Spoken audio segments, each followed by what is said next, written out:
Buen día, queridos hermanos y amigos. Y en esta oportunidad del día de hoy, sábado, vamos a compartir lo que el Señor nos dice en su palabra para el día de hoy. Y es por eso que quiero orar con ustedes para hablar acerca del sábado de gloria, como es conocido, lo que ocurre entre el Viernes Santo y el Domingo de Pascua.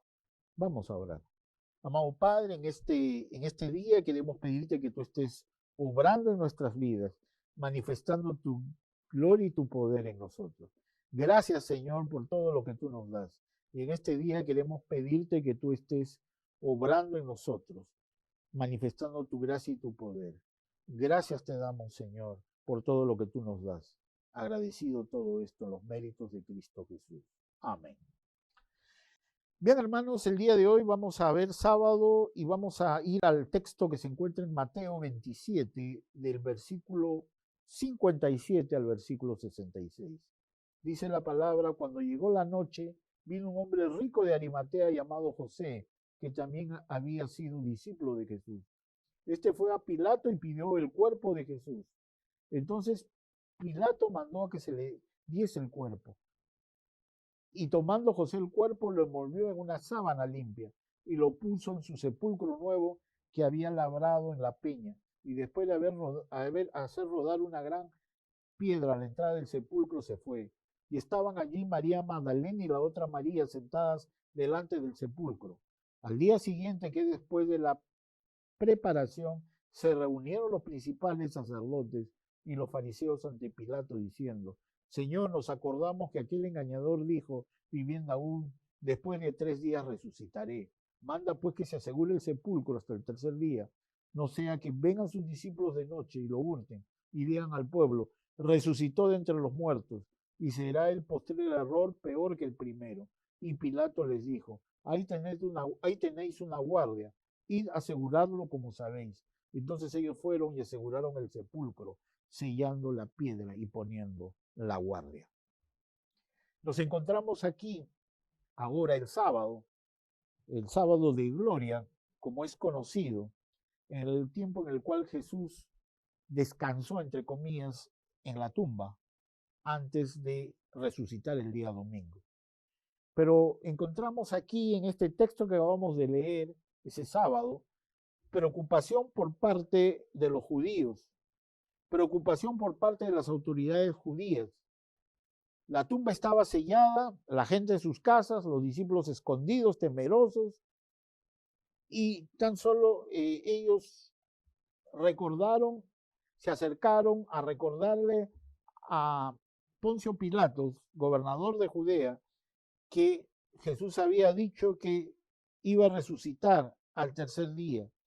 Y es por eso que va a decir en Mateo 27, 62 a 66, Señor, nos acordamos que cuando aquel engañador aún vivía, dijo, después de 3 días resucitaré.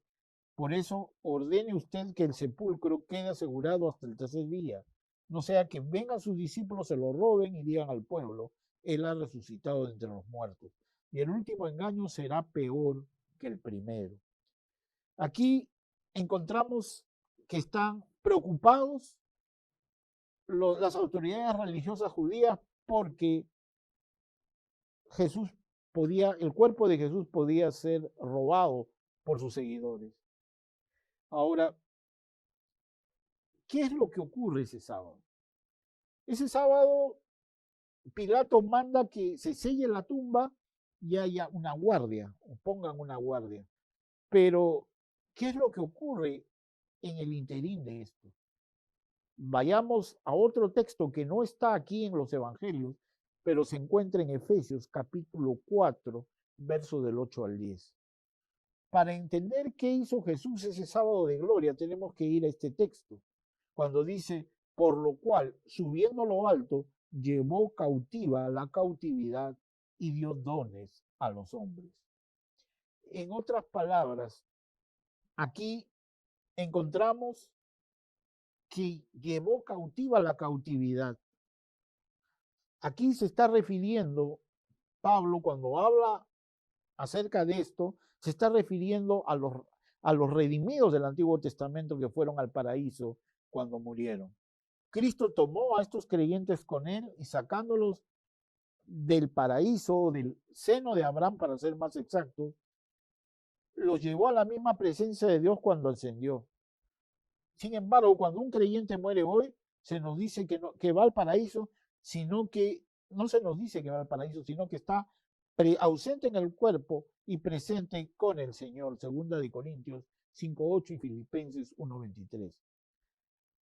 La cita del Salmo 68:18, que formaba parte de las lecturas para el día de Pentecostés en las sinagogas judías, describe al Mesías triunfante ascendiendo al monte de Sión, una figura del cielo, después de haber derrotado a los enemigos de Israel.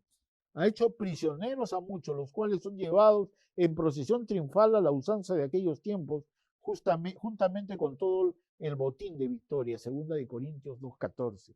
Lo que añade un toque sublime a todo este cuadro es que muchos de los cautivos se rinden gozosamente y pasan a las filas suyas donde reciben parte de los despojos por la benevolencia de su vencedor. Quizás te extrañe a algunos lectores que la cita, tal como la escribe Pablo, dio dones a los hombres, difiera sustancialmente de los textos hebreos, el texto masorético y el griego de la Septuaginta, que rezan recibió dones entre los hombres.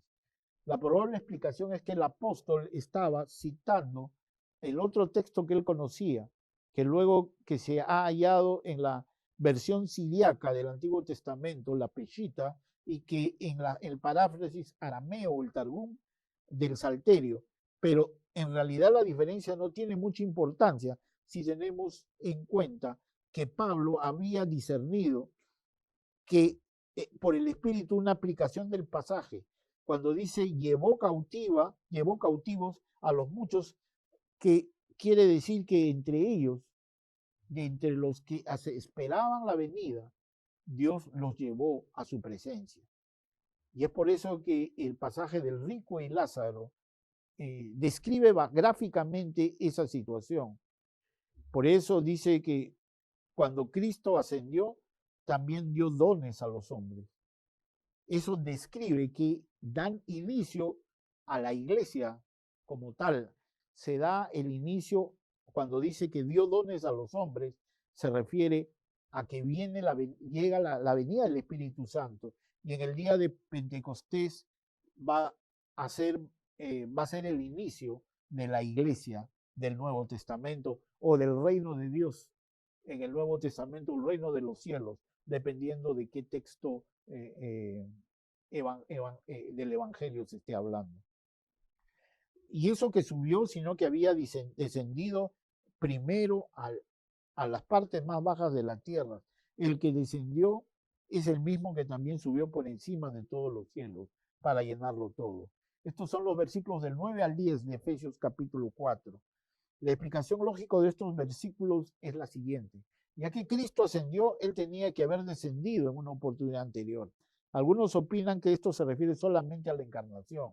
Los primeros padres de la iglesia primitiva vieron aquí la obra de Cristo, tomando a los santos del Antiguo Testamento que estaban en el paraíso y llevándolos al trono de Dios. También se nos ha dicho que él descendió al infierno. Sin embargo, no es necesario pensar que él entró en alguna clase de sufrimiento después de su muerte. Su encarnación y muerte fueron su humillación y descenso, y ellas fueron adecuadas para traer a los redimidos del Antiguo Testamento a la presencia de Dios. Entonces, querido hermano, querida hermana, no te aferres al sepulcro del mundo. Solo existe en él un ambiente oscuro, frío, que te imposibilita comunicarte con Dios y que además te debilita en todas las áreas de la vida. No esperes la llegada de un terremoto o de una tormenta en tu vida. Eres la sal y la luz del mundo y como Jesús lo dice, levántate y resplandece porque te alumbrará Cristo. Jesús camina en claridad, en la claridad de la salvación. Lleva la luz de la palabra del Evangelio. Vive con Él, vive cada día con Él, de tal manera que Él sea el dueño y el Señor de tu vida. Nadie te está diciendo que busques, que seas un religioso, solamente se está diciendo que tú tengas una relación con Dios.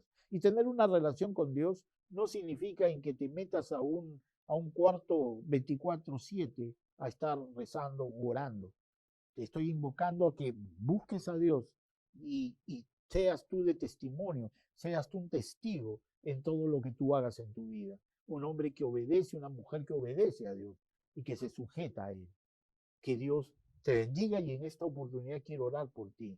Amado Padre, gracias Señor por ese sábado que nos dice Efesios 4 que llevó cautiva la cautividad, que sacó a esos santos del Antiguo Testamento que estaban esperando la venida del Mesías. Gracias Padre por todo lo que tú nos das, porque sabemos que a partir de ahora hay las bodas del Cordero, las bodas que se dan en los cielos con la presencia de Dios, con la presencia de Cristo, con la presencia de su iglesia que es la novia. Gracias te damos, Señor, en Cristo Jesús. Amén. Que Dios te bendiga.